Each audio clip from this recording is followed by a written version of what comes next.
Madinah selama 10 tahun belum pernah ada riwayat Rasulullah itu sholat sendiri.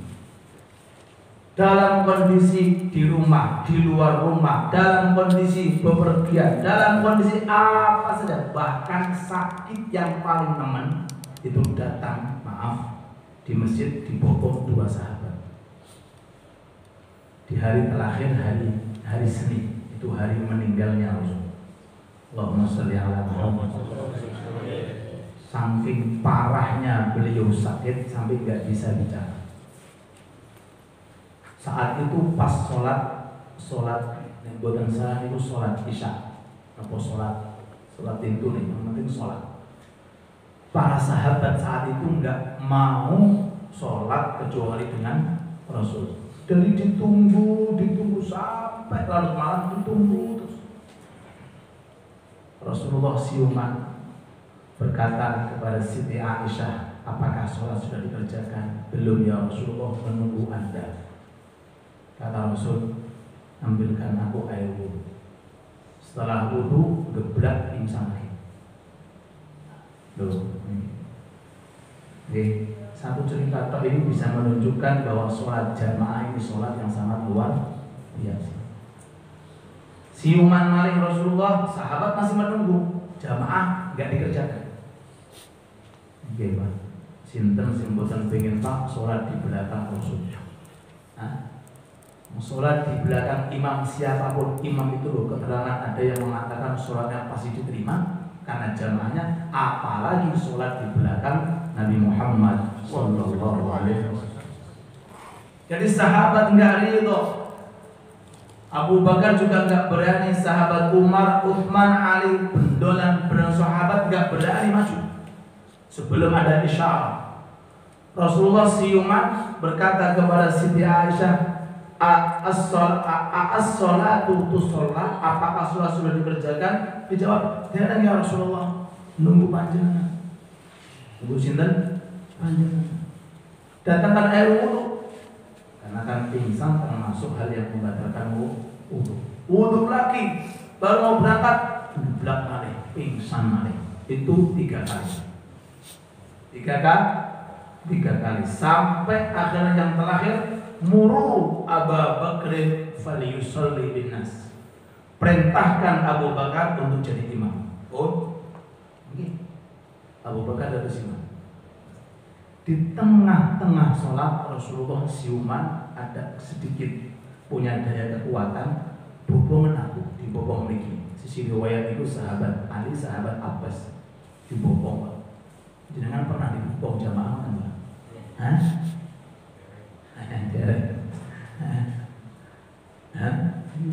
Kadang-kadang kita ini terus ngelusidik sekali jamaah. Dibopong nih, didatangkan di masjidnya dengan 2 sahabat. Di tengah-tengah sholat, Abu Bakar tahu kalau Rasulullah itu siuman. Abu Bakar berusaha mundur,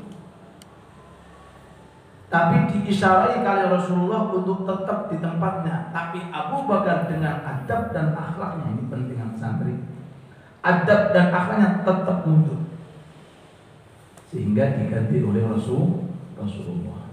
Nah, itu diantara permasalahan fikih, boleh di tengah-tengah sholat diimami oleh orang lain. Diantara ini cerita.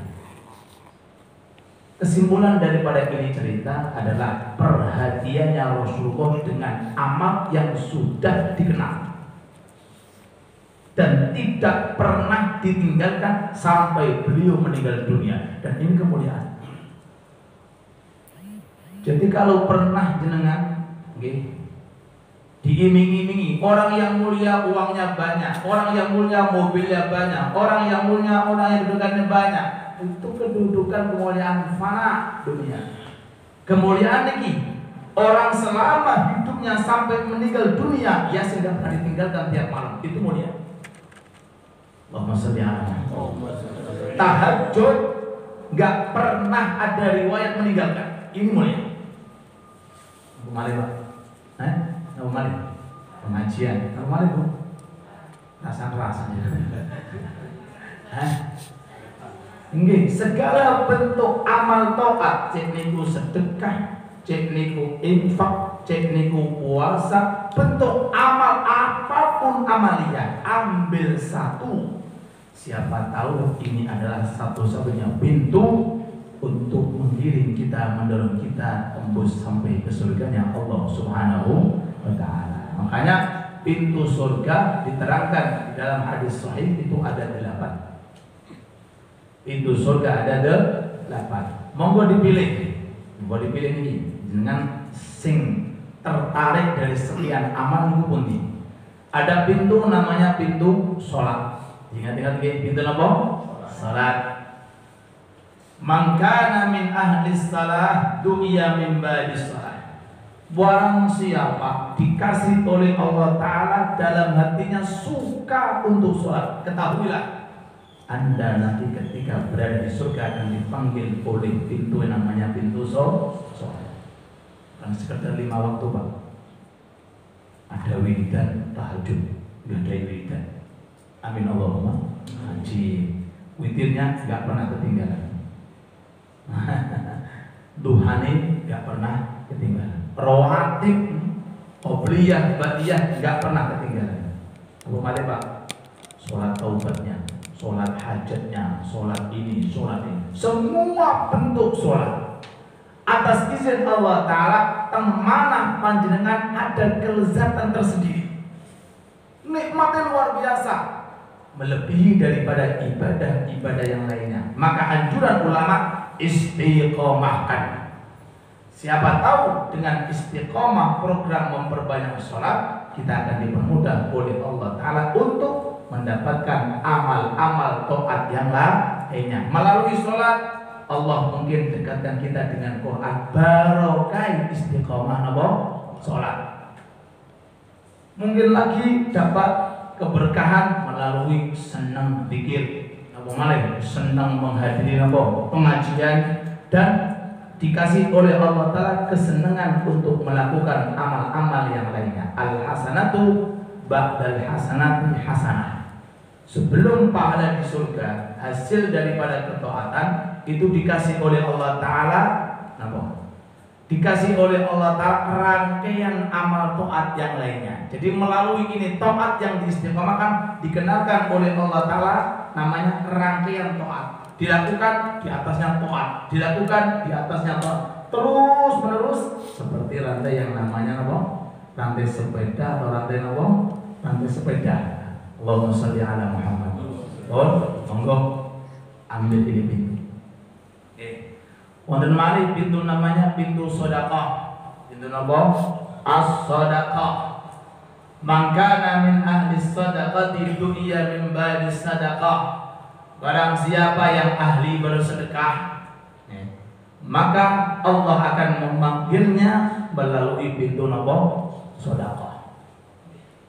Digalang monggo walaupun sebulan sekali, apalagi misalkan seminggu sekali. Sedekah bahasanya sedekah. Sedekah itu adalah menyisikan harta kita, apapun bentuk harta, walaupun itu kecil, dititipkan kepada Allah. Mungkin amin pun sedekah, seceguk air sedekah. Apa malih? Kopi sedekah. Apa malih? Jajan. Sedekah. Apa malih? Macam-macam bentuk sedekah. Nggih. Lho nggih. Tadi ada orang di bidang sedekah mungkin kurang terkenal.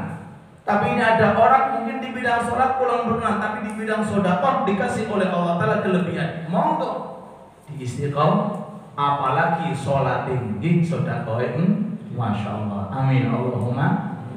Nah, dulu Siti Aisyah itu pernah beli budak, hamba saya. Setelah dibeli, lalu Jibril turun datang kepada Rasul mengatakan, wahai Rasulullah, bilang kepada Aisyah budaknya suruh keluar dari rumah, suruh keluar. Kenapa? Karena dia orang yang kikir. Sampai di rumah ini ada orang baik. Oh, baru beli, belum sehari sudah disuruh keluar dari rumah tanpa disebutkan alasannya kepada si budak. Ketika keluar ini dikasih kurma, dikasih apa? Kurma untuk bekal dalam perjalanan. Di tengah perjalanan belum sempat lama, datang lagi malaikat Jibril memberikan wahyu kepada Rasulullah untuk bilang kepada Aisyah, wahai Aisyah, golek ono budak mau, suruh kembali ke rumah. Siti Aisyah bingung, ada apa? Tadi disuruh mengeluarkan, sekarang suruh mencari, ada apa ya Rasulullah? Rasulullah bersabda sesuai dengan wahyu dari malaikat Jibril. Tadi ketika dikeluarkan dari rumah, disangoi apa? Kurma. Sebagian dimakan, sebagian disedekahkan kepada fakir. Sebab sedekah itu tok dari orang fakir, nama kebakhilan dihapus oleh Allah, ditarik menjadi orang yang ahli sedekah. Allahumma sholli ala Muhammad. Sholat, sedekah. Ada lagi babur rayyan. Ada lagi pintu namanya pintu ar-rayyan. Pintu ar-rayyan ini adalah pintu khusus untuk orang-orang yang berpuasa. Bagi seseorang yang dikaruniai oleh Allah Ta'ala kemampuan seneng puasa, selain sing fardu berupa Ramadan, juga punya rutinitas. Ada istilah Senin, Kamis. Ada istilah namanya Ayyamul Bid. 13, 14, 15 ini rutinitas anak pondok. Ada juga nanti Arafahnya, ada juga Asyuranya, ada juga puasa namanya puasa apa? Daud. Daud. Nah, cuma perlu niat yang bener nih. Kadang-kadang pas poso pas adune sate.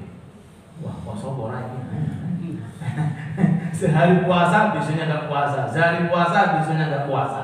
Macam-macam aneka bentuk puasa. Ambil satu selain yang wajib Ramadan itu sudah kewajiban. Ambil satu mana yang kira-kira jenengan sakit selama hidup untuk puasa yang namanya sunnah. Nah, sakit anjuran ulama itu puasa Daud, puasa Ayyamul Bid agak ringan. 3 hari selama 1 bulan. 13, 14, 15 itu sama dengan puasa 1 bulan. Jadi kalau setiap bulan dengan ambil 3, baik yang di tengahnya, di awal bulannya atau di akhirnya, maka sudah seperti pahala 1 bulan puasa. Nek tiap tahun dengan ada rutinitas semacam itu, berarti seakan-akan setahun puasa. Allahumma sholli ala Muhammad. Dan orang yang dikasih keistiqomahan ini akan dipanggil oleh Allah telah melalui pintu namanya ar-rayyan. Yang terakhir dari jenis 8 yang nomor 4. Secara singkat walaupun masih banyak, pintu namanya pintu jihad. Pintu berperang dengan makna khusus, membela agama Allah secara khusus seperti zaman sahabat, atau jihad dengan makna umum.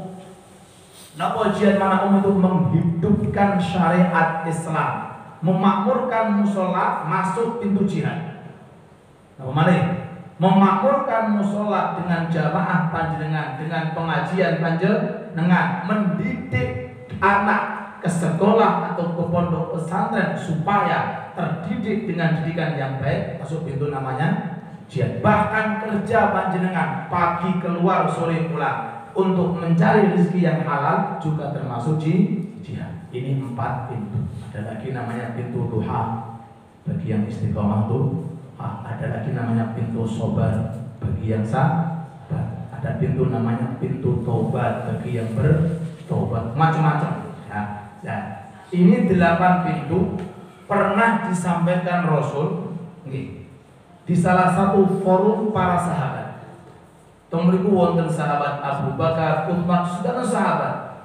Lalu sahabat Abu Bakar matur, "Ya Rasulullah, kira-kira nanti ada toh orang yang dipanggil semua pintu. Jadi kira-kira ada apa enggak? Ada orang nih mulai menuju ke surga, semua pintu ini menginginkan fulan masuklah ke aku, yang sholat. Yang rakyat, masuklah ke aku, yang sedekah. Jadi rebutan pintu surga. Ada apa enggak? Cerdasnya Abu Bakar. Dijawab Rasulullah, ada. Sinten? Kamu. Allah. Kamu yang Abu Bakar.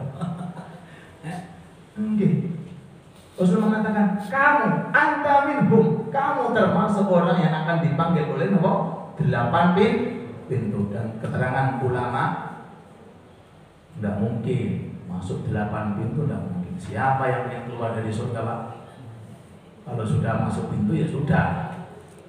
Nah, dan masuknya ini tergantung daripada banyaknya amal. Mana yang paling banyak amalnya, itulah yang akan dimasuki. Kalau ada perbedaan antara sedekah dengan sholat, ternyata 50-50. Loh, 50-50. Ya dulu, mungkin amal yang lainnya puasanya mungkin 60, berarti masuk ke pintu 60. Paham nggih? Nah, menjadi permasalahan sholat orang, sedekah orang, perang orang, kabeh orang ini gigi. Nah, mudah-mudahan di tahun yang akan datang kita berusaha sekuat tenaga untuk memperbaiki diri kita dan menambah amaliyah kita, dan mudah-mudahan Allah menjadikan kita orang-orang yang istiqomah untuk mendapatkan pahala dan ganjaran melalui amal-amal yang kita kondisikan dengan baik. Semoga Allah menjadikan kita orang-orang yang istiqomah. Istiqomah dalam berjamaah, istiqomah dalam pengajian, istiqomah dalam membaca Al-Quran, istiqomah dalam melakukan aktivitas taat. Amin, amin ya rabbal alamin. Ya Allahumma akrimna al-istiqamah waj'alna min ahli al-istiqamah wahsyurna fi zumrati ahli al-istiqamah wa amitna ala husnil khatimah. Amin, amin ya rabbal alamin. Walhamdulillahi rabbil alamin.